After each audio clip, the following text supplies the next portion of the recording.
Hi, y'all. Thank you so much for joining me this evening. I wanted to make this live video because I wanted to get feedback from some of you. So hopefully I get some messages in the comment section where we could talk about um, mental health and emotional well-being, which is one of the things that we as people of color tend to overlook. We tend to overlook our emotional well-being. I mean, you on any given day you can go into any gym and it would be filled and rampacked with people, but not many people are spending the same amount of time investing in their own emotional wellness. And oh, what kind of message that? And emotional wellness. Oh, okay. Yeah, emotional wellness and mental health has to do with a lot of how you process information. And we need to stop taking this position that if someone has mental health issues, that they're either weak or inferior or something isn't right upstairs. And that's not the appropriate way to deal with people. Okay, so mental health leads first. We talk a lot about money, we talk a lot about travel, we talk about repatriation, we talk a lot about COVID, we talk about the vaccine, we talk about everything else, but we don't talk about how we actually process the information that they're giving us. Like you turn on your news and you see all of this stuff that they're feeding to you, and it just feeds your fears and your anxieties. And when you decide that, okay, I'm going to go on YouTube, there's another video telling you all about what's wrong in the world and all the different policies in place that are affecting you. And and then it's just so much information that is coming at you over and over and over again about how you should feel, how you should process information. And it is really too much. It is really, really too much. I know I have a lot of, supporters on this channel, and I hope you all don't get offended. But, I personally, I deal with anxiety issues. I've been dealing with anxiety issues since I was really small. And I cannot deal with all of these videos one after the other about this is happening, that is happening, this is happening, that is happening, this fear mongering that these media entities are involved in, trying to get you to look at everything and feel angry about everything or feel anxious about everything. Sometimes it's good and sometimes it's just too much. Okay, and you have to be able to step away from that. You have to be able to say, you know what? I don't need all of this type of information. All I need to do is know what I need to do to take care of me and my family so that I am able to put one foot in front of the other, because fear is paralyzing. Okay? When you subscribe to all of that kind of information about all of this crazy stuff that's happening, and this is what they're gonna, and this is the plan that they're gonna do to us in the next 10 years, and blah blah blah blah blah. It feeds on a lot of our emotions. And when you overindulge in that kind of sensationalism, because that's what they've done to this, to the COVID-19, and now the vaccine, it has hit this level of sensationalism, and a lot of people are latching on and have they're just living in that fear that this is all that they're consuming, and it is not good for your mental health. It's not good for your mental well-being. It is not good for you, even if you're 100% sane. And I know a lot of us are not. A lot of us are not okay. A lot of us come from environments that were not supportive. A lot of us weren't raised with supportive people. A lot of us weren't given the kind of nurturing and care that a child would need to develop into an adult that can process and think clearly and act clearly and be productive adults. That is the fact and the truth, not just in the Black community. It's just reality. Human beings are very sensitive people, and we can be broken. And a lot of us are broken and cracked in many places. The thing is, are you able to manage how you're broken and how you're cracked? And if you can't manage that so that you don't hurt other people or make other people uncomfortable to be around you, then you should seek professional help. And that there is nothing wrong with seeking and accessing professional help. And if you need to be on medication, you get on your medication and you stay on your medication. And sometimes all you need is some sunlight and some rest and some vitamin D. You have no idea how much vitamin D plays a role in the brain and in processing certain kinds of things. We are all emotional beings. We're just, as I was trying to explain to Jojo today, that we're just tightly bound chemical beings.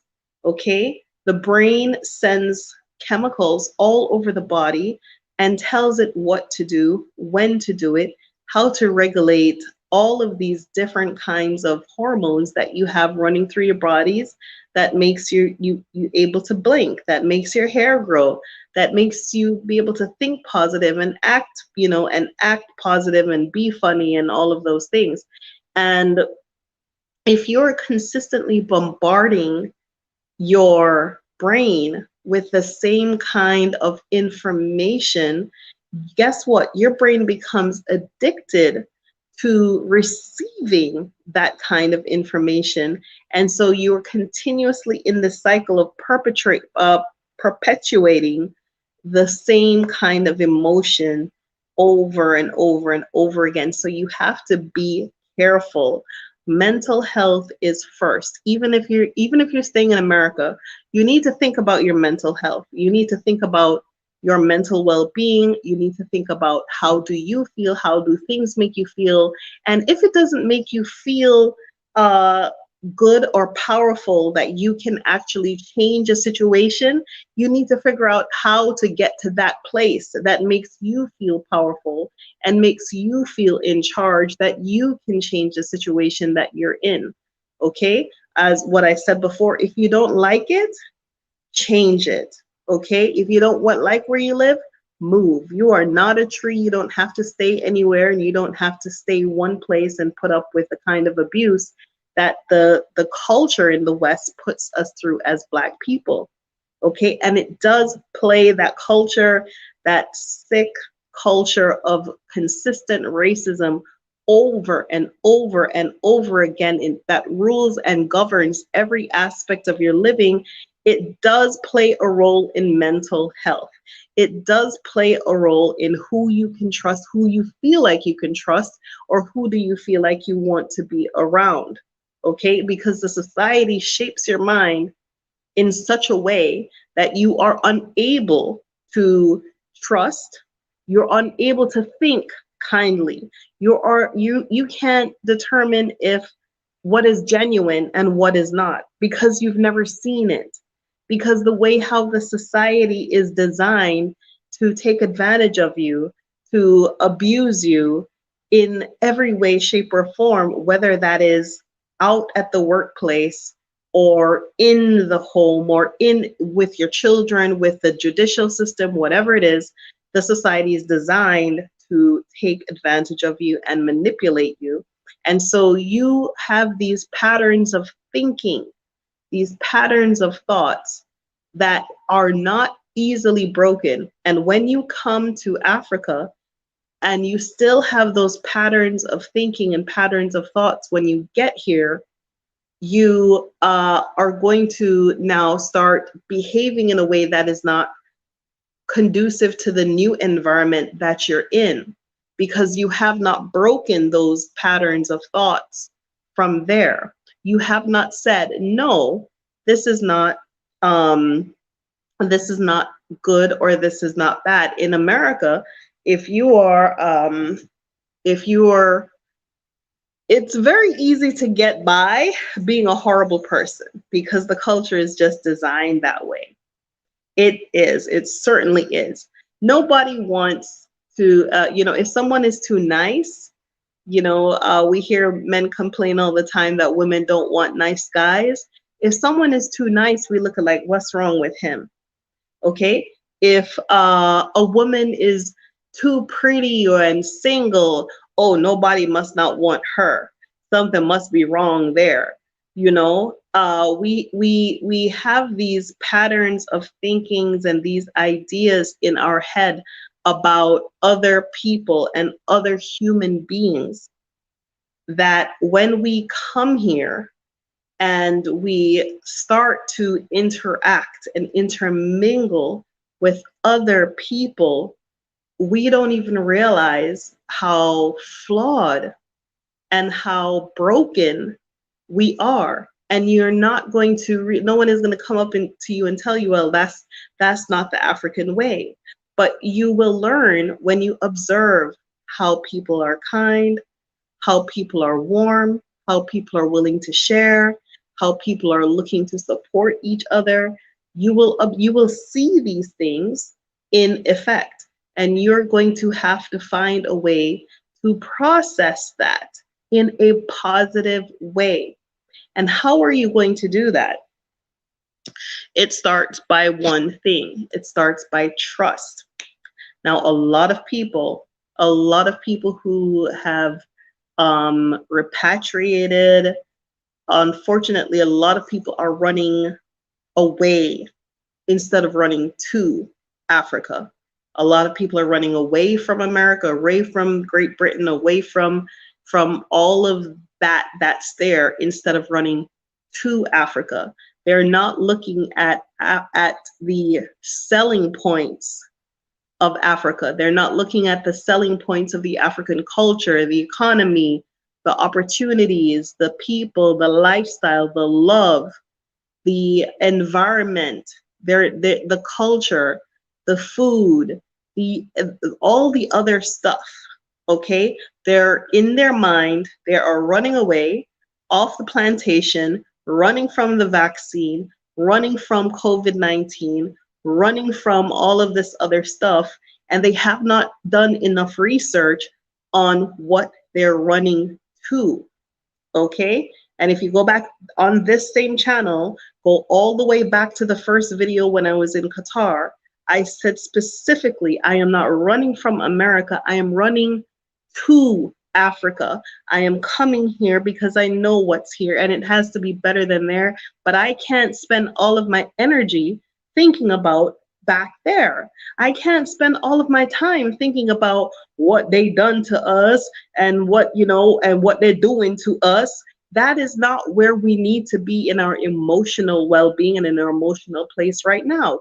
We cannot afford to spend all of our time processing and going over and over and over and over, and look at this new video, and look at what this one posted, and look at what that one posted. And while we're here, you have to be very careful about how you receive information. Okay? A lot of these YouTube channels are monetized, which means that the content that they produce is there to entertain you so that they can make money.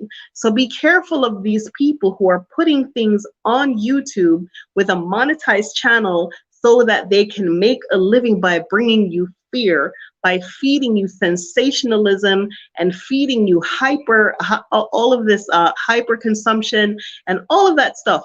Be careful of that stuff, okay? Because some people, if you go back to June, If there are some people who say that they're here for the repatriation and they're repatriating and they want the repatriation, but they're looking for content. Okay, if they don't have content, if they don't have someone to interview or something to say or whatever, they're not going to make any money. Meanwhile, you are there sitting and feeding all of this information that they're supposedly giving you. Hey, Kendra, how are you? That they're supposedly giving you and providing for you. No, they're providing content for their channel so that they can earn a living off of your fear and your anxiety. So be conscious of how you receive information and messages from some of these people who are not giving you any solutions. They're just there repeating the news, regurgitating the things that have, that's you can go over to The Economist, BBC, The Guardian, and read it for yourself, okay? And process how you want to process that for yourself. Or they are saying that, oh, we're down for the repatriation and repatriate, and interviewing this one and interviewing that one and interviewing this one and interviewing that one, and getting you motivated. But if you really needed to know how to get around, how to get a house, how to do the things that you need on a daily basis, how to navigate immigration, how to navigate all of the things that you need to do to actually repatriate, to leave the United States, if you ask one of those people, they probably will not be able to provide you with good and accurate and clear, detailed information on how you're going to live your day-to-day life. Therefore, you have to be cognizant of how you are receiving information, one, and two, how you are processing information. And I'm going to go back to what I said a couple of minutes ago before there are so many of you on the live. The wheel is broken. The wheel of how we process information when we are in an environment that is consistently feeding you fear and consistently abusing you and taking advantage of you and feeding you irrelevant and nonsensical information, 90% of which is lies. The other 10% is propaganda in order to assuage your thoughts towards one direction or the other, okay? He who controls the propaganda machine controls the vote, controls the consumer, controls your actions. I know a lot of people are lining up just because the news says you have to go get a vaccine, but the news also didn't tell you what is this COVID, where did it come from?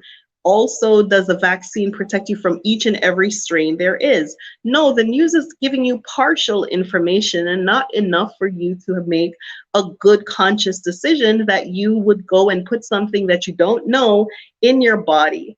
Okay, so you have to be cognizant of how you process that information.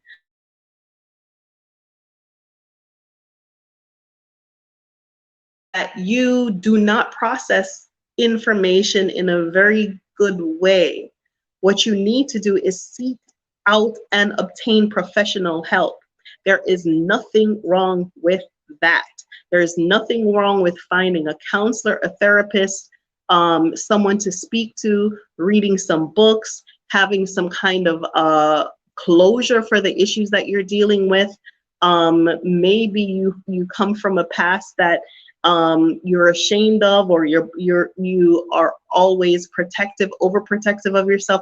Whatever it is that you have gone through, only you know what you have gone through. Only you have lived it and felt it, and you have to get that sorted out. I went through a period in my life I went through a period in my life where, let me see, I think between 14 and 19, that was really, really horrible. And prior to that, my parents split up when I was between 7, and that had me living in the United States and Jamaica, and I never really belonged anywhere, and I never really belonged to anybody, and I wasn't really raised by anybody. I just grew up. I was the last child in a divorce, in a broken home. So I didn't really belong to anybody. I had to raise myself. But in the course of that experience, I knew that these things were not how I should process things. Okay. And I have gone to therapy, and I'm not ashamed to say that, because anybody who would take your mental health or your mental well-being and make fun of it, they should go jump in front of a bus.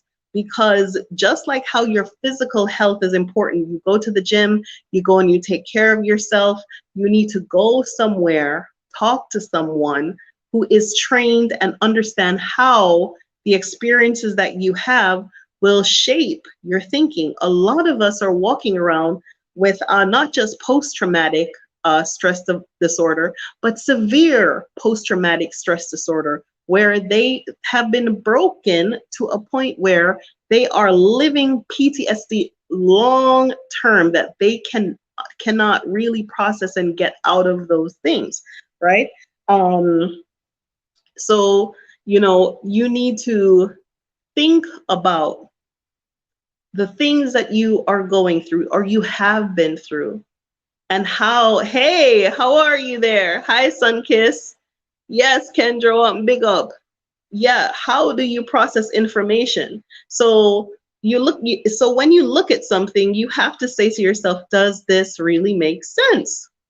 And use your own deductive reasoning and your own consciousness and your own insight to process that information. And a lot of us do have mental health issues. That is a fact. As I said before, when I started, there weren't that many people on the call, but mental health issues is not specific to the African American or to the Black community. It is not specific just to white folk. And we need to stop looking at and treating each other in such a negative way when it comes to mental health. Depression is real. Anxieties are real. Hormonal imbalance is real. How do we lend support to each other, knowing that these things are real? And when we see people acting all janky and crazy and whatever, we get offended without understanding that there is another place that this person could be coming from that you can't even see. Okay, so for those of you who know you've been through some stuff, get some help, get a book. You can email me. I'll give you my email address. Find a community. Let me put on my email address here. I'm gonna say, what is it? Okay. Okay, find a community. I went through, I had a NPD mother, narcissistic personality disorder mother. I was in a long-term relationship that was NPD. The chances of a child who was raised by a narcissistic parent ending up with a narcissistic partner is almost 99.9%, because that child has been groomed specifically to behave a certain type of way, to be receptive to abuse, to be empathetic, because they were groomed. They were groomed by their parent. And when a parent grooms a child, it is almost unbreakable. So you have to think about the patterns of thoughts that you have that lead you to the same kind of partners, the same kind of people, the same kind of friends, over and over and over again. You have to understand what it is or what experiences you have that is putting you on this cycle, on this process. And the reason why I gave out my email address is I wrote a book that deals with this issue. The book, it talks about not just my experience, but recognizing and what you should do when you're faced with certain types of abuse. And I did take, I did the trauma-informed course to understand how to frame my language appropriately, that it is not triggering to certain people. And so I am very, very careful for how I say, what I say, when I say, and who am I saying it to. I am always looking past the physical person that I'm looking at and looking at what leads them to make those decisions. Okay? So with that being said, this channel is about repatriation, right?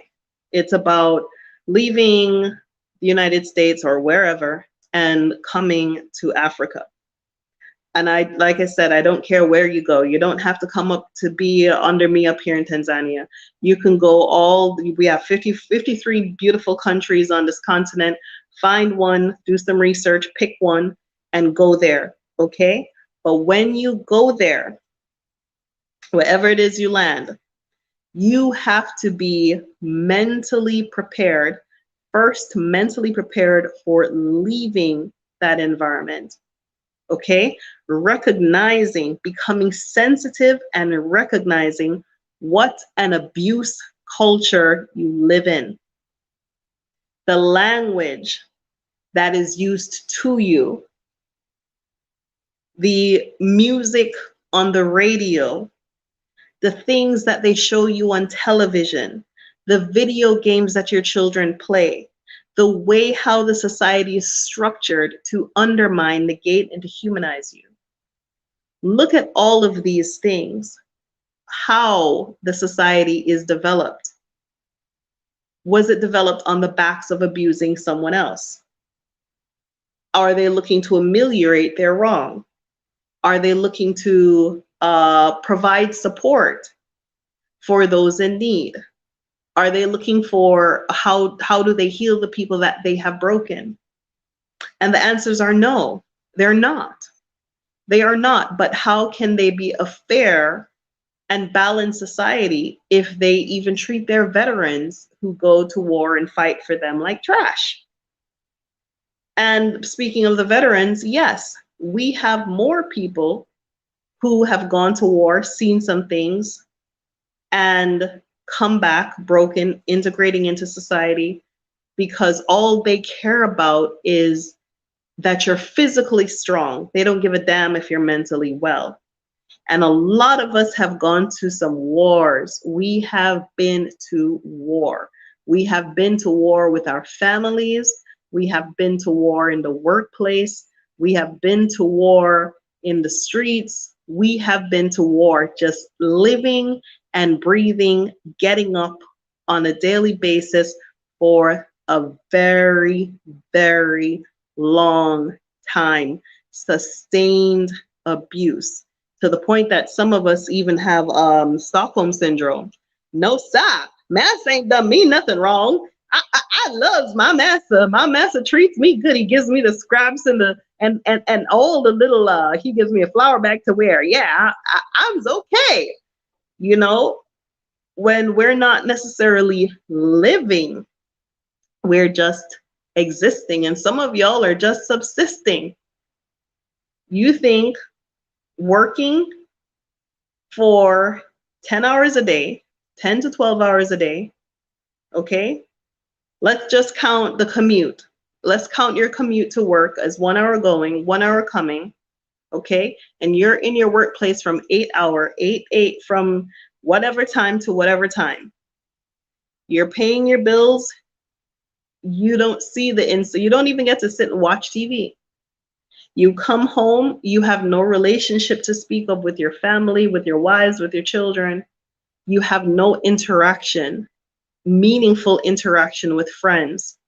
No time to actually enjoy the life that you're working for. And you're on this wheel. You got to keep up with your credit. You got to keep up with your car note. You got to keep up with the car insurance, the light bill, the phone bill, your cell phone bill, this, that, and the third, and all of the other little things that go into living. At the end of the day, you are completely vapid. You're sucked dry. You are completely destroyed of your humanity. You don't even know who you are anymore. You turn on the TV, they say, buy this. Okay, it looks good. I got some money, I'll buy it. Go on this vacation. Okay, that looks good. I'll go on this vacation because that's what everybody else is doing. The idea of having independent thought is unthinkable. The idea of having critical thinking and being able to process information for yourself, being able to make decisions on your own is completely stripped from you. And you say, okay, I'm tired of this. I've had enough. I'm going to Africa. And you leave and you come to Africa. And by the time you turn around and look, you don't know who you are because you have spent the last umpteen years of your life serving, working, paying these bills, providing for these children, doing all of these other things that has nothing to do with your humanity. And a lot of people have come face to face with nothing but the thing that they're accustomed to the most, which is talking about them, talking about what they done to us and what they did to us and what they're doing to us. And we just continue this cycle without actually putting our finger on the button, without actually talking about who you are, what is your purpose, what can you achieve in this life. If you make it here to Africa, let's say the life expectancy is 75 years old. Let's just say that. And you make it to Africa by the time you're 50. You have 25 years of life that you can actually live, that you can actually go out there and plant something, watch it grow, have some friends, talk to some people, invite friends over.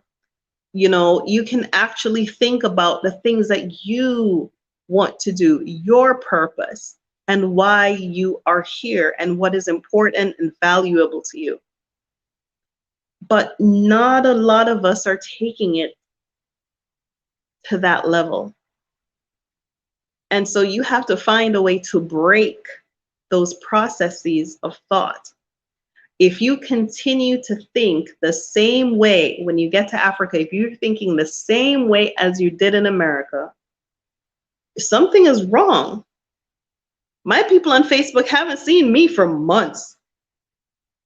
I don't have the same kind of thoughts, the same kind of mindset, the same kind of things to say. But when you come and you're still in that cycle, it says that you haven't broken away from that. It's not enough to buy a ticket and take a plane and come here and say you've repatriated, and you're posting in these groups all of these YouTube videos. This is happening, that's happening, this is happening. And it's not just you. It's, you know, it's when you find yourself in these groups, it's everyone. It's like a rash. Like, oh, did you see this? Oh, did you see that? And so you spend 1 hour watching this one, another 30 minutes watching what the other one had to say, another 20 minutes watching this one. Did you see what they posted on this? Did you hear what they said? Did you, the anxiety, fear, anxiety, noxious. How do you even get to process anything else? If you're spending 4 hours of your life consuming fear and anxiety, by the time you put down your phone after watching all of these videos or turn off the TV or get off of Facebook, all you want to do is go and motivate other people to be just as anxious as you are. No, honey. That is not the way. I'm not saying that you should be walking around in rose-tinted glasses, don't get me wrong. What I'm saying is you need to understand how to process the information that you're receiving. Yes, I see it. Yes, I know it. Yes, this is really happening. Okay, I still got to go water these plants. I still got to go cook dinner. I still got to go live this life. I still got to go get some vitamin D today. I still wanted to go to the beach. If you keep doing that to yourself, there isn't going to be much of a life left to live. you are giving yourself hypertension, you're giving yourself all of this stuff that lowers your threshold. So when the boogeyman, COVID or whatever new boogeyman that they have going on now, it will definitely get you, because there's so much coming after your mental health that you have been unable to unstuck yourself from those processes of thinking. Let me get up in these comments because they're light up. Let me see what Guanyasa. Yes. Hey, Black Square. Black Square says, I appreciate this topic and conversation. I think many people are standing in front of emotional dams, scary at first, to do the emotional, mental, spiritual healing work, but so worth it in the end. Absolutely, it is work. The underline that word, what Black Square said, it's work. It's not just, oh, I'm gonna, decide to think good today. It is an ongoing battle between, okay, I'm not gonna receive that. I am not going to receive this kind of information. Okay, I don't watch scary movies, not because they make me scared, but because I am not going to sit and witness the death of another human being for my entertainment. No, I don't watch that stuff. Okay, I don't subscribe to certain things because I cannot afford that kind of anxiety. Okay, now if you tell me that there is a problem, let's work on a solution. That's the kind of mentality I have. I am results oriented. I cannot afford to for anxiety and depression to get into my brain because it is crippling. It is crippling. Fear, not knowing what is around the corner or what is going to happen next, it is crippling. And I've got to keep on moving, baby. I can't sit here and let anything or anyone put me in a position where I am too afraid to act, or I'm too afraid to think, or I'm too afraid to find a solution, because anything that you're getting now is going to be bigger than you.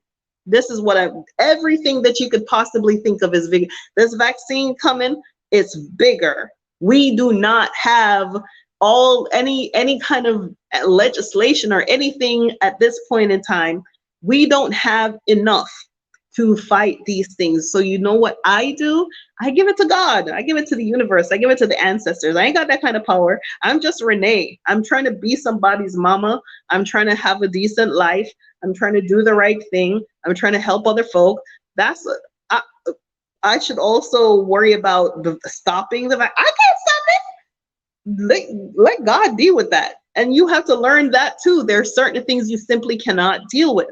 There are certain things that you cannot process. There are certain things that are beyond your control and out of your control. And you have to be able to say, okay, this over here, that's not mine. That's over there, that's not mine either. But this in front of me, this is mine. Pick your battles. Don't go up against things that you cannot fight. Don't go up against things that you cannot, that you can't you can't help. If you cannot help it, leave it alone. It's good to know. It's good to have some information to say, okay, that's good. Now I know. I'm aware. Okay, but unless it directly affects my life or how I am able to respond or react to a specific topic, no, I can't handle it. I can't handle it. Okay, let somebody else handle all of that. I am not trying to put something on my brain so much that it lowers my immunity. And speaking on that point, your brain is part of your immune system. It is a part of your immune system. I got the Delta variant in June. Do you know what I did? How I fixed it? What is it? July? No, that was July. It's the end of the July when the lady, never mind. But it was the end of July. Yeah, July. When I sent that lady to Kenya and renewed her visa, and the day she came back, she was like, I don't want to work here anymore. And I'm like, I already spent $900 on you. Why didn't you say that before you left? And the immune system went flatline. And I was sick before then, but that really took me very, very low. And what I wanted to say was how I got over that Delta variant, I used comedy. I was sick. I used a lot of herbs, a lot of roots and stuff. I was so sick when I made that video, that I had asked if some people are beyond repair, and that other people went and answered and blah blah. And when I made that video, I was super sick, and I was not going to lie in my house and die quietly without people knowing what happened, without people understanding all the stuff that I had experienced. And your brain is a part of your immune system. If you want to get over any kind of illness or breakup or bad situation, you find comedy. You watch things that will make you laugh. And that was how I overcame that low point. Was I used comedy, because the more I laughed, the more I was building up my endorphins. I was so weak. Jojo didn't go to school for 2 weeks. I was sick for 21 days.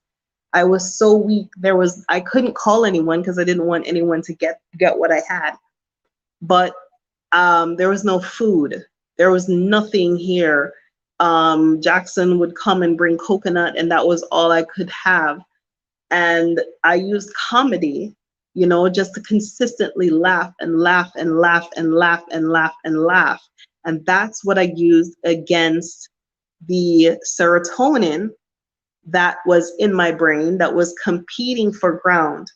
Because where this illness, the Delta variant, takes you, it takes you to a place where your entire defense is completely flat.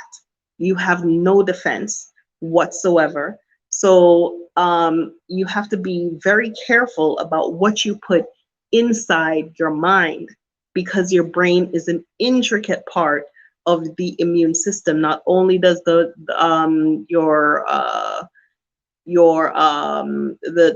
endorphins and the serotonin, but remember, your brain is what tells everything what to do. Your brain is what tells your body, look, put hair here and not here. Okay, your brain tells your body that. Your brain says, don't put any hair in the palm of her hands. Okay, put it on her head. Your brain does that. Your brain tells you when to wake up. It tells you when to go to sleep. It tells you when you're full. It tells you everything. Okay?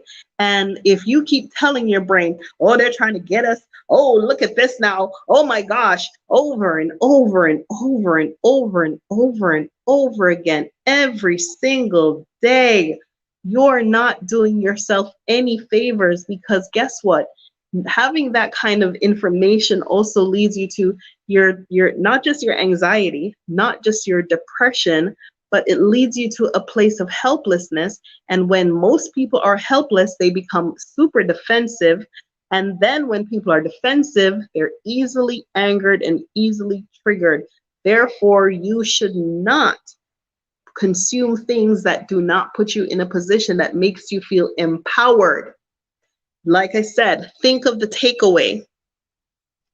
When you watch these things, how do you come away from them? Do you come away from them feeling some sense of superiority, that you know something that everybody else doesn't know, and you can go ahead and send it and share it to the whole wide world? Or does it make you feel empowered? Does it make you feel like, okay, I have some information, and this is what I'm going to do with that information. This is how I'm going to process that information, and this is what I'm going to do to improve my life and those of my family and those around me. If you are not processing information in a way that leads you to a positive place, baby, you need to get away from that. You need to get away from receiving that kind of stuff. Okay? Let me see, Plum Jade. Yes, the continuous stress of being in white spaces. Okay, and that doesn't go for just the workplace, but the TV. I mean, you turn on, you know, I personally, I was tired of the white woman glorification in America. And, you know, I don't even know how to express it, but you open a magazine, it's a white woman. You know, the most beautiful woman in the world is always a white woman. You know, everything, you turn on the TV, who's selling you a car? A white woman. And, you know, so what about the rest of us? Like, when you show me the most beautiful woman in the world as a white woman, it tells me that you're not very well traveled. You haven't been to no Brazil or no Jamaica or no Colombia or no Africa. You haven't been anywhere. Okay, but why are you presenting me this idea of the idealistic beauty as white woman? Are you saying that I'm inferior in some way because my skin isn't white or my hair isn't flat? Are you saying that I'm inferior in some way? Now, that's how I process information. Okay, not a lot of people are able, their voices are mature enough to articulate that in their brain. All they know is they're presented with an idea. They do not realize that they're complying with this idea. They're going to buy this magazine and read this thing and buy whatever it is she's wearing, okay, without recognizing their humble compliance with these ideas that are presented to themselves. And so they are walking around with a sense of inferiority that they don't even know exists. Suddenly they're looking in the mirror and go, well, I guess I could use some skin brightening cream. Well, I guess it's time I had a nose job. Well, you know, I'm getting older, I could use a boob job. Well, my hips are too big. Well, they don't even realize how the American society feeds that sense of inferiority. Drip, drip, drip, drip, every day, year after year, all the time, 24/7. You are presented with different ideas that have nothing to do with you, and you are in passive compliance of these ideas. You don't have any kind of sense or any kind of sense of idea of what the hell is going on. And if you are born in that culture and raised in that culture and you have never traveled outside of that culture, when you leave there for the first time and you come to a place like Africa or even anywhere in the Caribbean, and people are offering you food, or people are offering you a bed, or people are offering you something. Now, I'm good, and you have this attitude like everybody's trying to get you because you have been presented with a culture where they are trying to get you. They have been trying to get you from the day you were born, but you don't know that.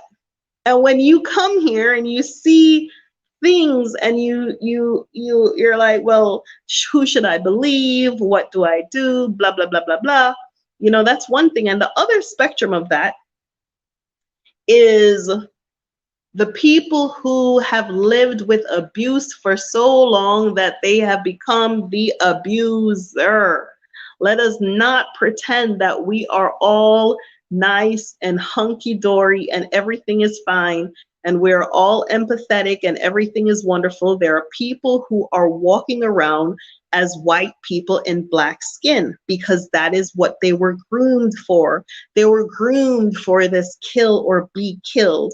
They're groomed for this, I'm gonna get somebody before they get me. They're groomed for, oh, she thinks she all that, I'm gonna show her she ain't nothing. Okay, you're groomed for that because of what you're exposed to, not just from the white man, but also from living amongst those who are unevolved of our own species. Yes, I said it. There are places where some of us come from where living around our own unevolved species have brushed off on us, where in those streets they survive, kill, or be killed. And y'all come up in here, come to this Africa with the same kind of mentality and abuse the Africans, abuse the drivers, abuse the Dalalis, abuse this one, abuse that one, because you're going to get yours. You're going to do what you're going to do to get what you need to get. These are not those streets where you come from.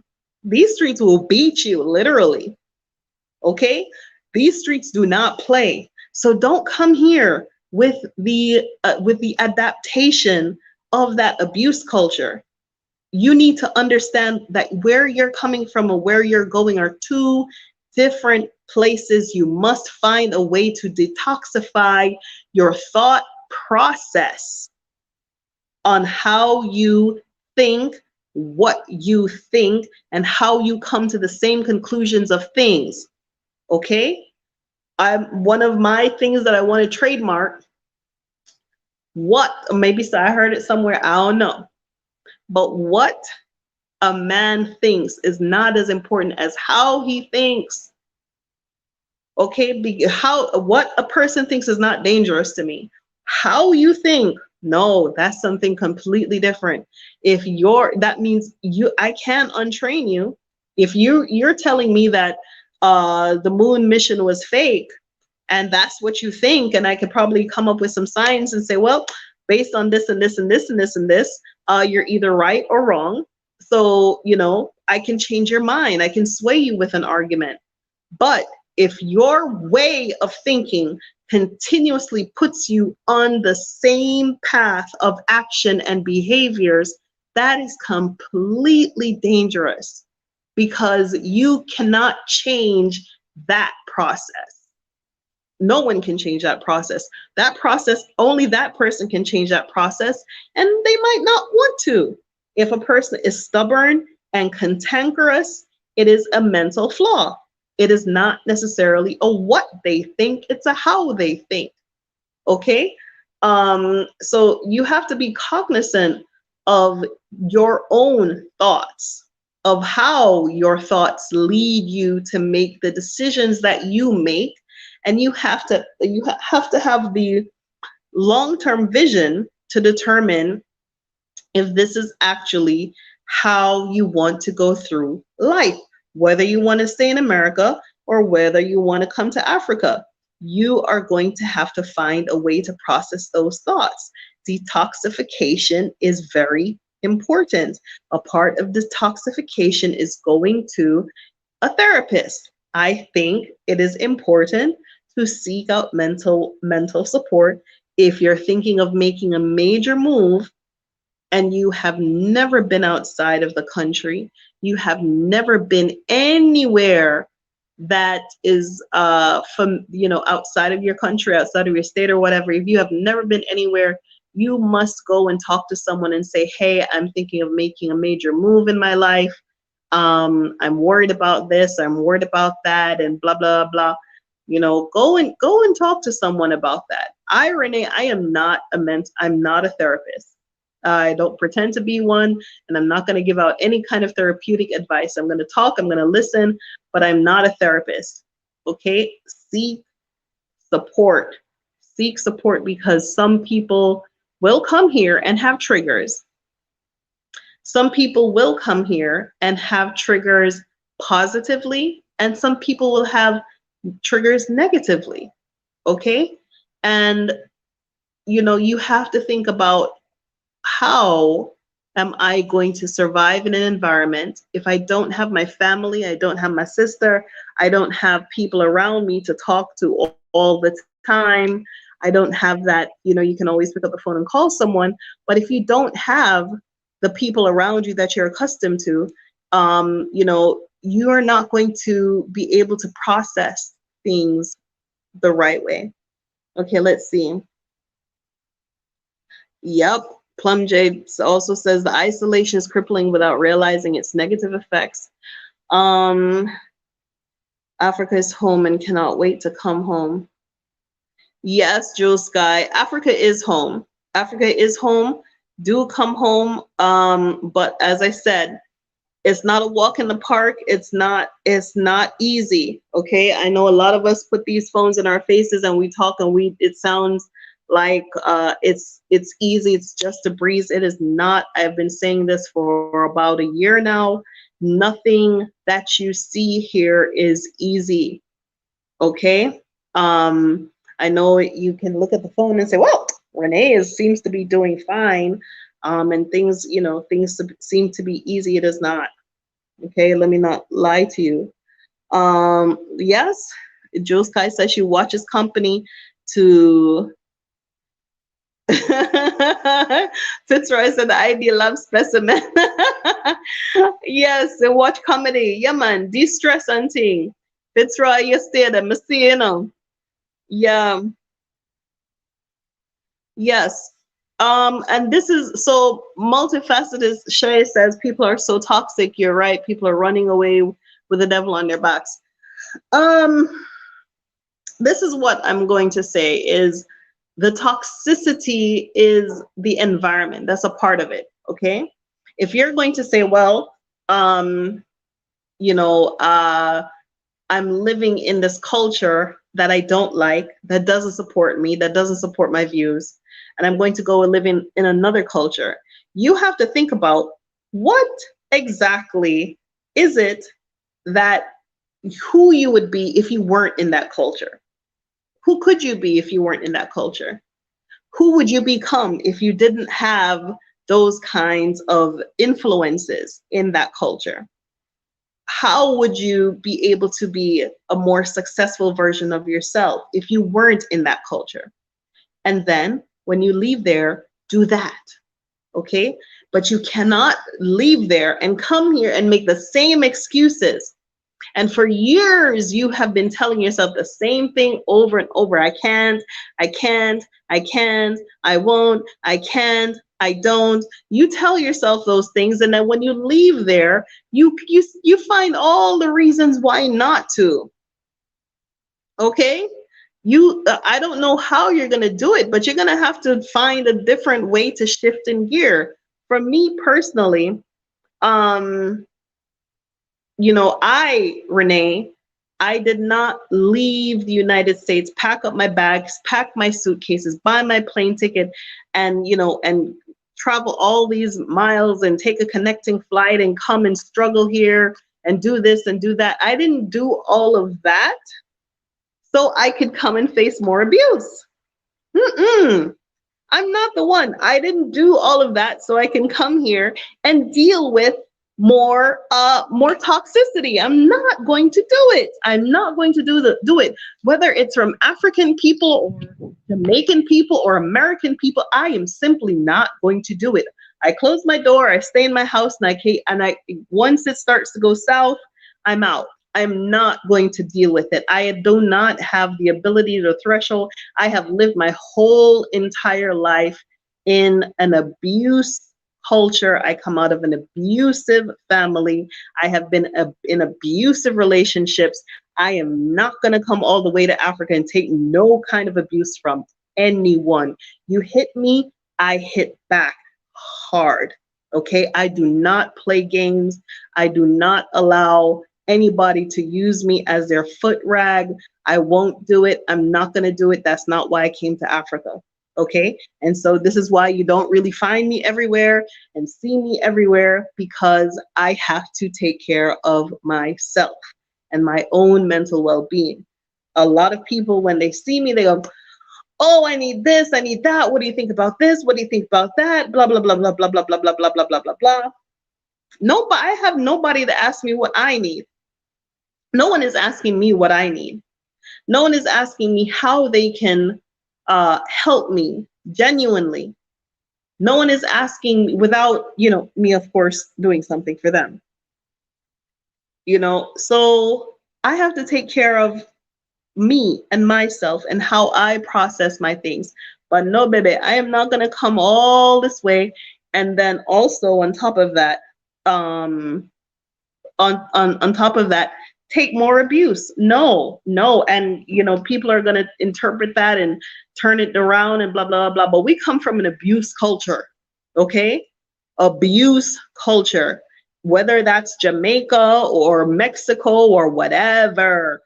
The Western world that was built on the blacks of black people is designed as an abuse culture, taking advantage of people, abusing them, undermining them, not providing for them, giving them, as we say in Jamaica, water for carry, basket for carry water, right? It's an abuse culture. And we women, we bear the brunt of it. We carry it on our backs. We carry it, and we are not supposed to complain about it. We're not supposed to talk about it. We're not supposed to walk out. We're not supposed to leave. We're supposed to stand behind whoever it is that's giving us the fist left and right. We're supposed to just take it with a smile and be a humble black woman, like how these wonderful other people are nice and humble. Why can't black women just be humble too? No, no. There is a point in time when people have to say, I have had enough. Okay? And you have to know that point in your life as well. And never let anybody push you that far to say, I have had enough. When you're getting close to my enough, I'll say bye.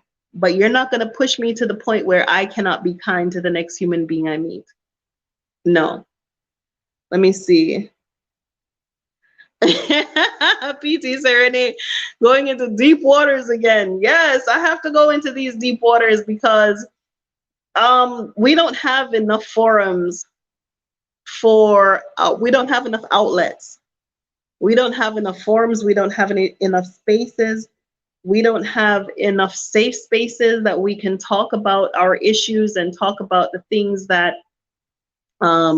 that are relevant and important. And mental well-being is one of those places. And unfortunately, due to the culture or how society has broken us and broken us away from our families, you know, we have these legacies of generational broken families, generational abuse, generational drug abuse, generational toxicity, and it just goes on and on and on. And whatever we have to do to survive, that's what we got to do. We got to do what we got to do, right? But when you come to Africa and you see generational family bonds, you see generational love and genuine care. And this uncle is calling about his nephew who is supposed to go off to school, and the family has to be involved in getting this daughter married, and the family is involved with if there is a potential breakup, the family is involved, you know, every single step of the way. The family is involved in this culture. I don't know how it is in Nigeria, or I think it's probably the same. It's probably the same across the entire continent. But in America, you're just supposed to sink or swim. If you can't make it, boo-boo, sorry, bye. Next, on to the next one. There's nobody to care about you. No one to care for you. No one to make sure that you are well.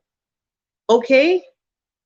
And so we have this, what we have in America, what I don't see here. We have this what do you call it? This epidemic of drug abuse, this epidemic of suicide, this epidemic of mental breakdowns. We have this epidemic because our history, our culture, and our family has been broken. Okay, how do you heal from somebody taking your child and selling them? How do you heal from that? You don't. And then the next child is left behind, is broken, and probably has to repair that fragile parent or support that fragile parent. And so he becomes indifferent and broken. And then when he has children, he doesn't know how to raise children because his sister was sold, and he's afraid of loving that child way too much, so she might get sold. He doesn't know how to love or groom or take care of his wife because his mama was broken. So he ain't seen no daddy, so he doesn't know how to deal with that. And then his children, well, daddy was indifferent. We wasn't good to mama. I don't know. I'm just out here trying to see how I can live my best life. And generationally, this breakdown of family is not just the breakdown of the structure and the unit and the community. It is the breakdown of mental well-being. But one thing I will say for the experiences that I have been through is I know what not to do. That's the one thing I do know. I know what not to do. When you see your family around you and they make horrible mistakes and they mistreat you or they mistreat children or they mistreat each other, when you see those horrible mistakes, you know what not to do. You say, okay, I am thankful that these things happened and they happened to me so that I can learn. I now have the experience of, I have seen this show before. I know how to deal with this because I have seen it. It has happened to me. I saw somebody make that mistake. That means I don't have to do it. But nobody is going to say, well, yeah, mama did this and now you did it too. No, I break all curses right here. All curses are broken in this generation. I don't have to repeat something that someone else did or do something because somebody else did not make an example, good example for me. No, I am able to be fair and loving and kind because of this person or how I am in front of me. Okay? But I am not going to make those excuses that, well, my mama did this and my mama, the truth is my mama didn't do too much. What excuse do I have not to? The threshold, the bar is so low that I can only go up. And that's one of the things I'll say is that I learned what not to do. If the things or the examples that are presented to you are so low and so goddamn deficient, how much lower can you possibly go? No, you don't need to go lower. You raise the bar. You raise the bar. Your daddy didn't give you a good example of how a man should treat a woman. Well, good. He showed you what not to do. Okay, now do what you think is right to do. Big difference. Very, very big difference. Don't make excuses. Make changes. Make changes. And a lot of the issues a lot of you are having are behavioral issues. Okay, so mental wellness and behavioral are the exact same thing. Okay, let me see. Yeah. Oh, yeah. See there, Will John said, no one deserves to be abused. No.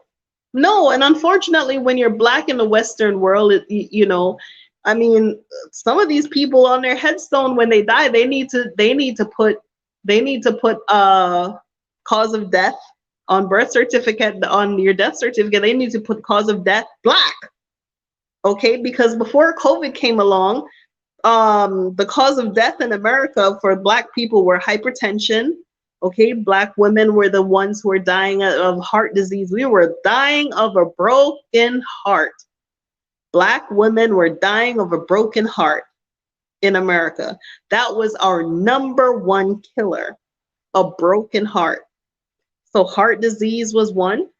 Diabetes is the other. Overeating and overcompensating for the negative things that happen in your life, to fill that gap with food, to try to heal and soothe yourself from mental, physical, sexual, any kind of abuse that you've been experiencing as a result of that goddamn culture. You know what I don't see here? I don't see people so fat they can't get out of their bed. I don't see people so fat they can't go through the door. Okay, I don't see that here. I don't see the government coming and taking people's children.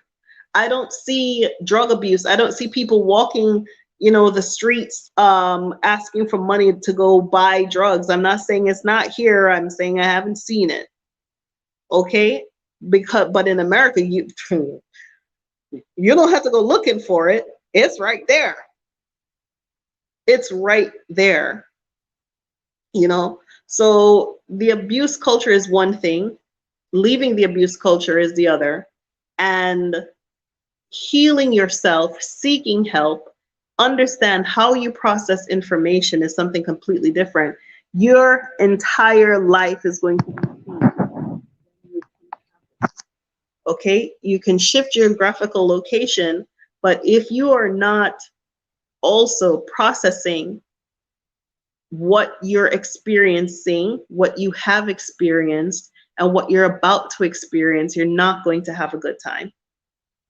Because you cannot come here with the same ideas and expect everything to open up to you and expect everything to work. Okay? It just doesn't work that way. It does not work that way. If you are coming from an abuse culture and an abusive environment, abuse doesn't necessarily mean someone has been abusing you, but it also means that the ideas that you have been presented with has shaped you to also think like an abuser and also abuse others. Okay? So you're going to have to let go of a lot of that and let go off of that. There's no salvation in any of that. There's nothing good there. Okay? So you're going to have to come up off of that. You cannot come here with the same kind of dog eat dog attitude. It is very off-putting, and not just for yourself, but for the people who have to endure you. All right, I'm gonna see what going in them comments here. Naughty Bongo. Yep. Naughty. Okay, so let me talk a little bit about what Naughty Bongo says. Naughty Bongo says that most of the Black people who in the West have mindset deeply from white people. That's a fact. That is the truth. That is the truth. That is not any kind of lies, and it's not meant to be incendiary. Maybe he meant it to be incendiary. I don't know, but it is a fact. Okay? When you come from a culture that was built by white people, their religion was designed to whitewash your brain and take away any ideas of your name, your identity, your religion, the food you used to eat, the way you eat your food, the way you dress, the way you speak, the way how you think of yourself, your image, your self-image, the way how you raise your family, and all of those details. You are in a white culture. We have been completely whitewashed. We have to receive and accept that as a fact. Okay? If I should say to you, maybe you should go to, instead of sending you to a white priest, what if I sent you to a babalao in Nigeria? You'd be like, what? That's voodoo. That's this. No, that is your heritage. That is your culture. But coming from the West, you have been so whitewashed to think the most negative things about your own heritage and your own culture. That is a fact. Okay? If I should come to New York and I'm going to eat fufu with my hands, you be like, oh, I don't eat with my hands. Here, it's a culture. You literally have to ask for a knife or fork. It is the culture. You have no relationship with your food. You're eating your food with a stick, a device that has no connection to your spirituality, to your person, nothing. And you're gonna take it and put it down. And this is how I eat. Meanwhile, they take the food in their hands and they eat with their hands. The first time I saw Jojo do it, I almost had a conniption. And I was like, you know what? I brought her here to raise her in this culture. That's what they do. She's going to eat with her hands, and I had to suck it up and swallow it. So yes, every single thing that you see here in the West, that you see in the Western culture rather, is designed and created by white people. The way you speak, maybe your name, maybe your last name, your religion, your values is shaped by them. And so you don't even understand exactly what is at play here, you know? So you have to own that. And until you start to let go of those things one by one by one by one, you're not going to be on the road to healing. You have to start releasing those things one by one. And it is not easy, it is challenging. The first thing you're going to have to do is let go of white Jesus. That's what I said. You're going to have to let go of his version of your spirituality. If you are embracing someone else's version of your spirituality and you go to his God and you pray to his God, how is your white God going to save you from the white man's oppression? How? How is that going to happen? How is the white God going to save you from the white man's oppression? How is that? How does that make any kind of sense? You go to white Jesus to escape from white Jesus. No, baby. You let that go first. After you let go of that white Jesus and that concept of God in your mind, of somebody who lives in the heavens, in the cloud, or in the sky, after you let go of that concept, you also have to adapt and understand the traditional African customs and religion. And believe me, when you get here, those of us who have released white Jesus so many years ago, a lot of people are shocked that so many people here still adhere to Christian beliefs and their white Jesus and their white values. I knew that a lot of people don't. You're going to have to be ready for that. You're going to have to be ready for that, and not in a negative way. Do you judge? Do you attack these people for their beliefs? The way how the church is here entrenched. It's entrenched in the school, in the social structure, in the parent, in the family life, in every way, in every aspect of life here. Okay? So you have to be cognizant of that. Okay? As for me and my mind, nobody, no Allah, no Jesus, nobody can have any space in here. I talk about God all the time, but I don't talk about Jesus. I don't talk about white Jesus. I don't have that space in my mind. I have no tolerance for any kind of Western religion. If you're talking to me about some Ifa or some voodoo or some Obia or some science or whatever it is that is African rooted, yeah, I want to know about that. I want to learn about that, because before they drag my ancestors away in whips and chains and whitewash their brains and turn them into zombies, pretty much, before that happened, we had our deep connection and our deep spirituality to our ancestors. And I don't care how negatively they have turned our religion away from us. I personally will view it in a positive light because it's mine. Okay? So you're already at war with these people and their whole entire culture structure. I talked about the white woman worship. I taught this over just this white woman superiority above all else is the white woman. Okay, that's one thing.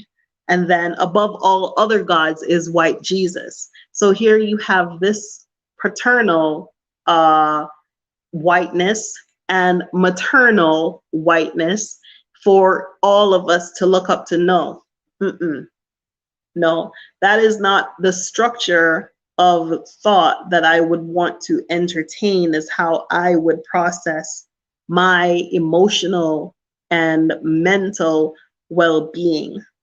Okay, I do not see white people and their religion as superior to me. I do not see white women as superior to Black women. I don't see that. And when you start speaking that way, people are saying, oh, you're racist. Well, your entire culture is racist. But you cannot think like that and live with them. You can't think like that. And when you need a job, oh, well, Mr. White Master, sir, will you please hire me for your job, sir? You still have to go to them. And then they can play games and play with your mind and do anything that they feel like they want to do.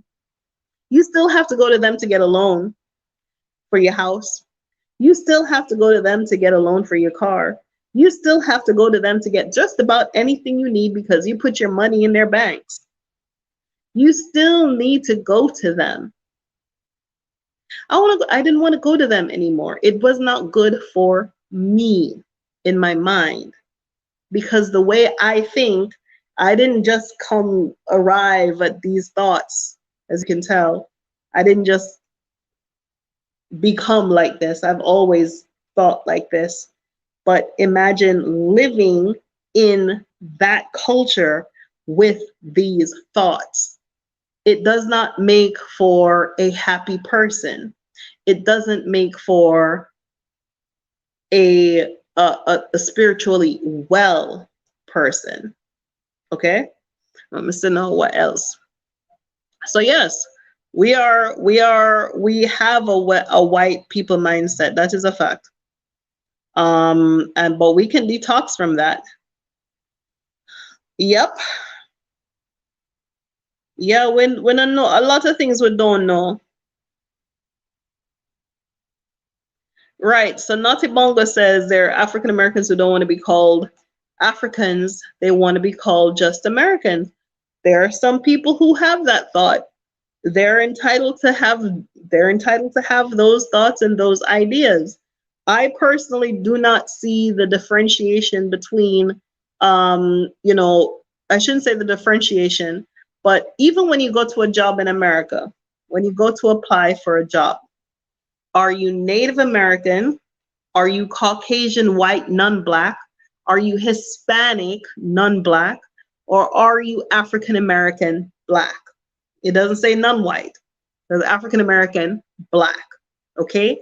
So the purpose of that questionnaire is to keep track of the employers and keep track of employment, to say, okay, we have African Americans employed, we have Native Americans, we're meeting our EEOC requirements, yes. So that questionnaire I have always hated. There is no Caribbean American, there is no other recognition for people on there.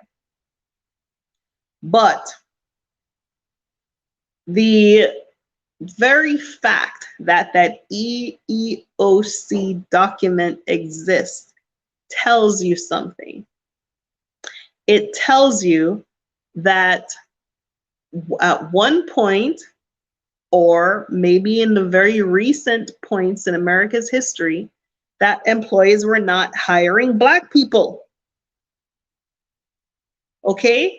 And so they are keeping track of these things because they weren't hiring Black people, and they don't want to hire Black people. And they can say, okay, they interviewed you for the job, but you weren't qualified enough for the job. And if they have to turn around and give you the job, they might make your life a living hell. Okay? So there are people who want to be just recognized as Americans because these new, new ideas have come to the fore. And it's okay. It's okay that they only want to be seen as Americans. I mean, that's not my fight. But does America see them as Americans? And what exactly is an American? What exactly is an American? So that's the question I would ask. Yep. Let me see. What? Gulliver Roots. Hey, Maria, how are you, love? Yes, Maria, so they have to meet the quota. They have to meet a specific quota to say how many Asian Americans, Latin Americans, blah, blah, blah, blah, how many people are they actually hiring. There is a quota to fill. And the reason why they have a quota to fill is because they weren't hiring Black people or anyone else but themselves to begin with. And now they must declare who they are hiring and how they're hiring. So every aspect, I mean, unless you're there, you don't see how race controls everything about every single conversation. And when you leave there and you come here, you don't realize how much of that you were made to process and made to feel, how much of that you were made to endure. You don't realize how much of that took away from yourself, your person, your humanity, your abilities, how much it weakened you in your mental health and your mental well-being. Okay, so let me see.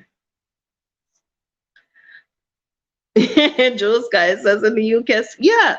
So there it is.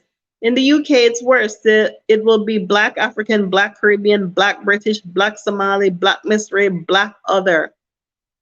Right? And when I first went to America, I was like, why them want the whole of them woolly pass up me out? Them can't just say, if race doesn't matter, why don't you just say, are you American or what? You know? But they have a quota to fill, and not that they give you the questionnaire to fill out actually means anything. They don't have to hire anyone, and they don't necessarily have to pay you as well. Okay, so if you have a white man and a Black woman working at the same job, do you think that Black woman is making the same amount of money for the same job? No, she is not. You know, I have been asked when I presented the idea, knowing that I was being paid far less than Bill for doing 3 times Bill's work. When I asked about that, I was asked, why do I need so much money? And I heard, someone sent me the link that Oprah had the same experience. They said if I wanted more money, I should start my own company. I should start my own business. And that's exactly what I did. But that is the reality of living in that environment, that you have a job that you really like, that you're really good at it, but there's so many factors that go into it. They pay women that way thinking, oh, she's a woman, she'll marry and her husband will take care of her. Meanwhile, I'm a single mother. My money goes to here, goes to there, goes this way, goes that way. It goes 500 times somewhere else, But that is the kind of culture that I'm talking about. The lack of empathy or consideration for what your responsibilities are. The lack of empathy or consideration towards you and your needs. Imagine you're in a job and you get 7 days vacation, or let's just say you get 2 weeks vacation. You get 2 weeks vacation and you get 3 sick days, and you know, you and family medical leave of absence or whatever. So can you imagine you have a child? That child is only allowed to be sick 3 times for the whole year. And you, if you're sick, you better not get sick. That child is only allowed to be sick 3 times. No preparation for, no area for sickness, no area for funeral, no area for wedding, no area for a mental health day.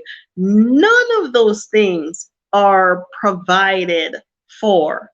It's just you only get 3 days a week for 3 days for the whole year to be sick. No wonder so much people sick and are dead. Yup. Maria says they don't see us as American, they see us. Yep, Black people are 3/5 of a human being. That's how their voting system counts. And we know these things. We know the history. We know the experiences. But we still sit there and expect them to treat us right and treat us well, and it will never happen. Okay? And whether those people want to be recognized as American or not, it's okay. They could go ahead and try to seek their you know, their rights to be called only Americans. But by the same token, the police, when they stop them, they don't give a damn if you're American. Your skin is black. Okay? Your skin is black, and that's good enough to get shot in America. They don't care. All right? So I wanted to talk about this mental well-being, mental health. Check in with yourself, check in with each other. Okay? The culture that you're coming to is different from where you're coming from. Okay? Do not pack all of that stuff. When you're packing your bags to come here, do not pack it. Don't carry it. Don't bring it. We don't want it. We have nowhere to put it. Okay? I went through all of the things that what our culture is broken, the history of slavery, the generational cracks that come down from our parents and from that history of slavery, and you see how people live here, and you realize that so much has been taken from you. So much has been robbed from you. Just everything. I talked about how the families are intertwined and involved, and how they care for each other, and how they look out for each other, and how they ensure that every aspect of that child's life, or their sister's lives, or their brothers' children's lives are cared for, right? And meanwhile, we can't even get it right in our own house because we have so much baggage, generational baggage, that we're carrying from one to the next, to the next, to the next. Okay? So where you're coming from and where you're going are 2 completely different places.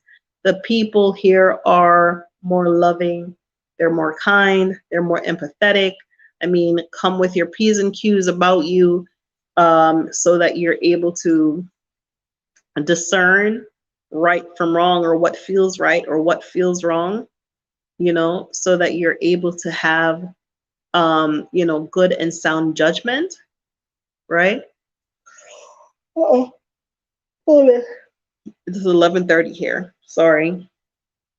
Right, but don't come here, with all of those bags. No one here can help you carry them. No one here can help you carry the emotional baggage that you're coming with. Seek some help.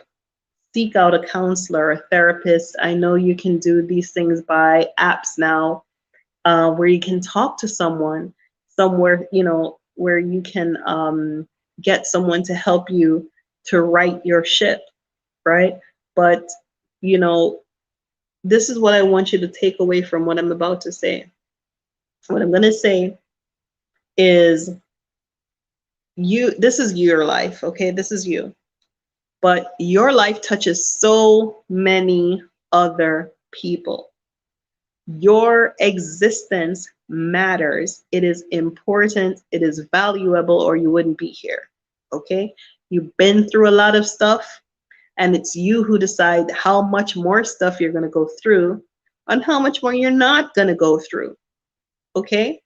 And if you're going to leave, make the effort of coming all this way, don't also carry all of that stuff, all of that that baggage, you know, and be careful of how you consume information, information that leaves you depressed and anxious. Get off of the YouTube crack of people feeding you all of this anxiety over and over and over and over and over again. Get out of that groove of thinking. Take things that make you feel empowered and valuable. Do not bring things into yourself that are only going to take you to a place where it lowers, it makes you feel lower and smaller and less than. Don't do that to yourself. You need to be in a place where you have more. You feel more. You feel powerful.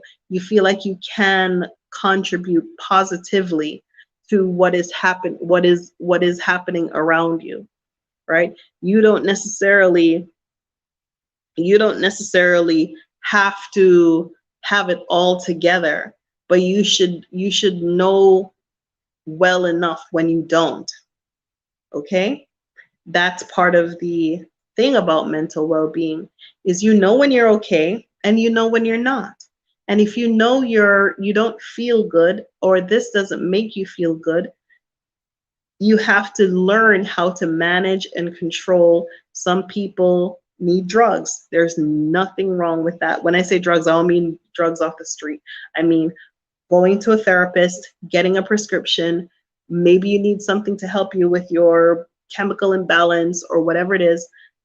You need to get that kind of help if you need it. Okay? You're thinking of making a major move, like leaving the United States and coming all the way to Africa, across country, where you don't have your support system. I'm going to tell you something. The margin of error is very small. There is not a big old margin of error. The margin of error is very small. So you have to be cognizant that you don't have the kind of support that you did back home. And are you okay with that? Are you well? Are you able to process? Are you able to handle it? Can you manage? Will you be able to succeed? Okay? I don't want you to just come to Africa. I want you to thrive in Africa. I want African success stories. Okay? So you have to think on these things. Why you're here. How are you going to leave those things behind and come to a better place to be a better you? Do not come here and be the same version or worse of yourself. You're coming here to be a better person, a better version of yourself, to make positive contributions to society. And if you are not giving yourself anything, any margin of error, or any kind of support, or any kind of therapy or counseling or whatever it is, if you're not giving yourself that, how exactly do you expect to come here and give? Because there is a lot that will be required of you when you get here. There is a lot that will be required of you emotionally and mentally and physically when you get here, not just of your family, to your family, but to your community. So think on those things, process those things, think of what I said. It is more than just a geographical move. Do not come here with the same ideas and be the same person you are. Do not overconsume the same kind of fears, the same kind of fear-mongering information that you have been getting over the last two. Musket are bright. Dead for dead. I caught him and let him. Oh, I got him. Hey, hey. I gotta look at Rachel. One for the team. Okay. So yes. So you cannot be the same kind of person. You are not you can't consume and hyper consume the same kind of fears.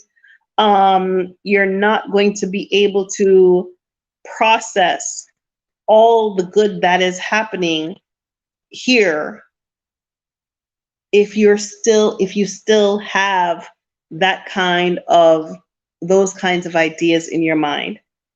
Okay? You're not going to be able to receive, you're not going to be able to see, you're not going to be able to appreciate and understand the little that you can do.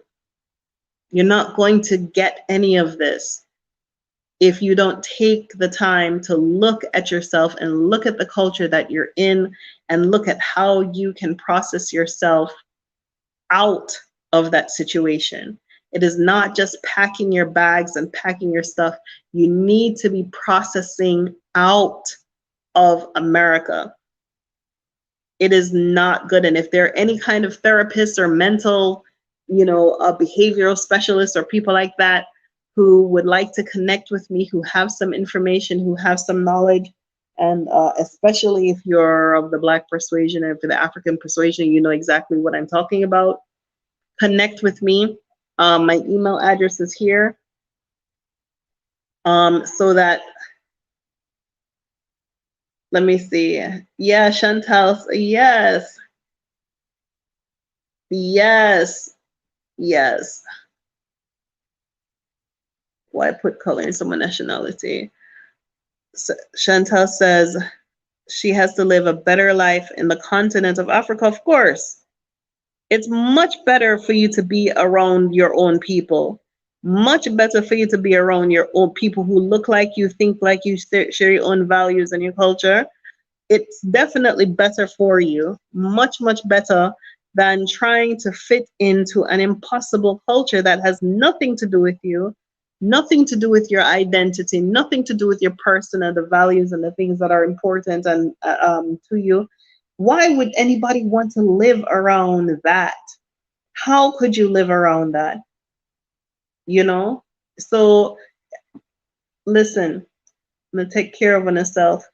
That's my email address. Email me. This is my Cash App. This is the Exodus House to make a reservation. That's why the Exodus House is a place of healing and wellness. Okay, go to the website and you'll see all that I wrote. Let me see, Exodus House. About healing and wellness. Okay? So healing and wellness, that is what the place is about. I have the games night. We don't play it at the Exodus House. It is about peace and quiet and connecting with Africa.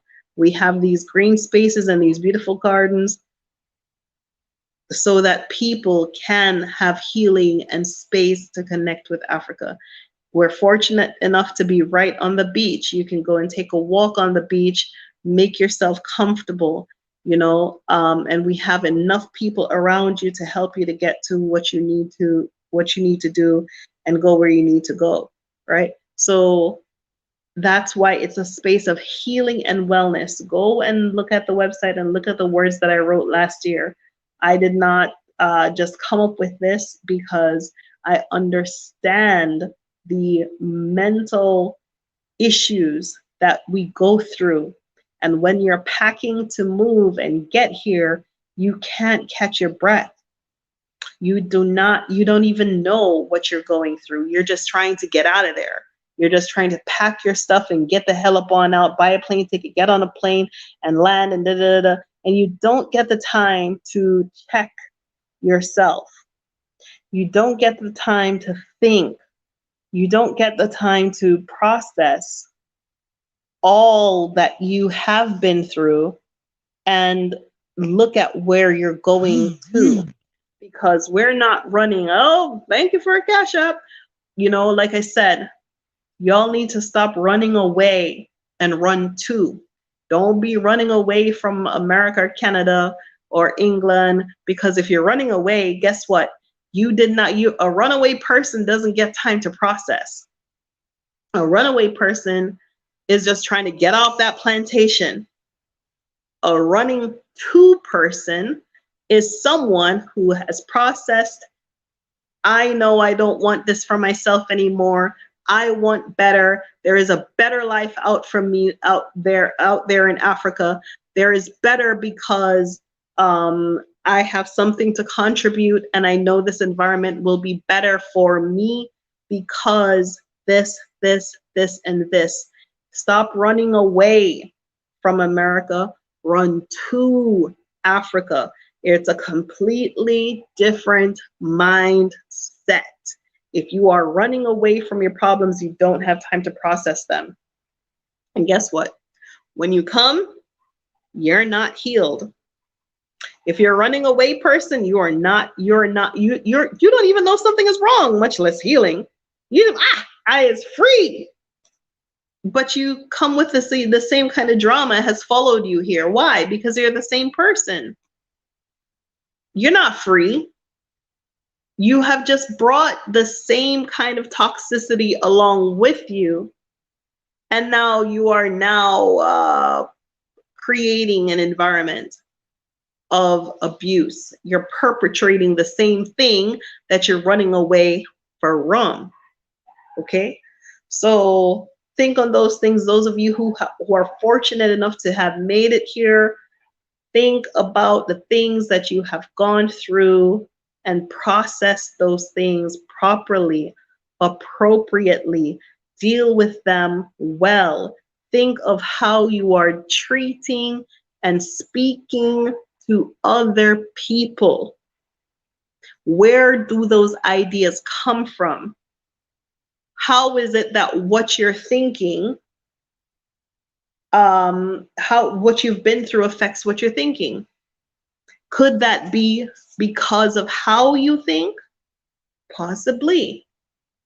Maybe you're a person who processes information in a way that leads you to the same results all the time.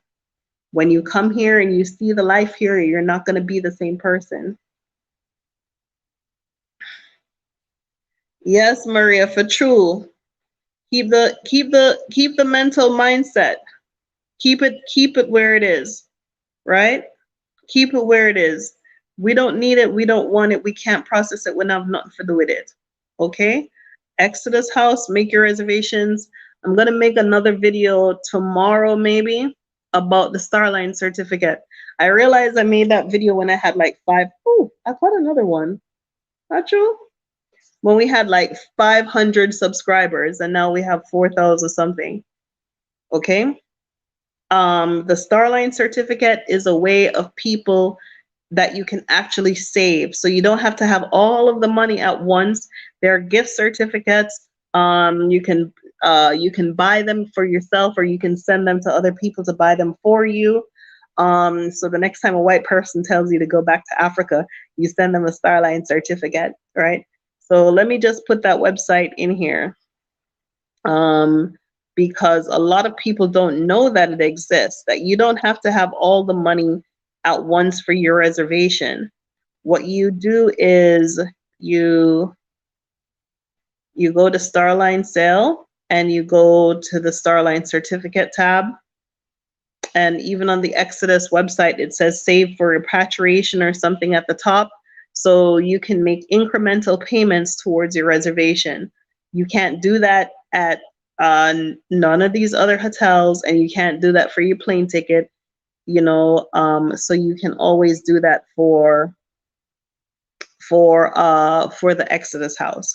Okay, so check yourself, think on the things that I talked about here tonight.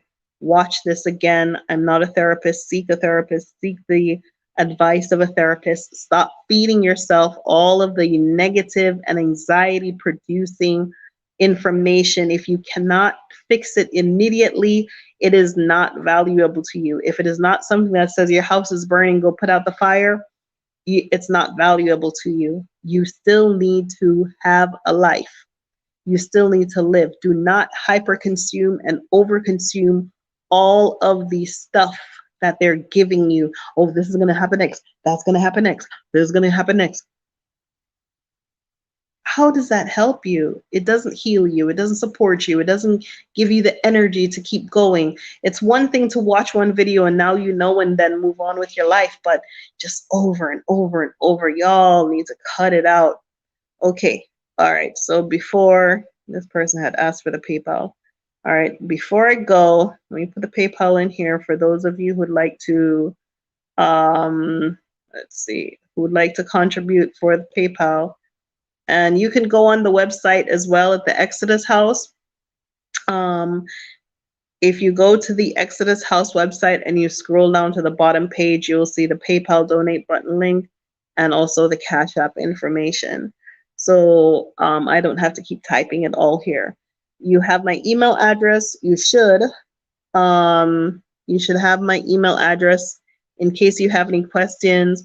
We need therapists. We need people to work with us so I could connect some people to a therapist, a Black therapist. If you know of a Black therapist group or something, then we need to start looking at that, right?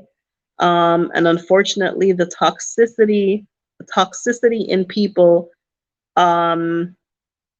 toxicity can be healed, right? We're coming from, and we have to be more generous and patient with each other. We have to talk more about the things that have shaped us or shaped our thinking, the way it has shaped our thinking. So we have to be more cognizant of these things, but we can't take it here.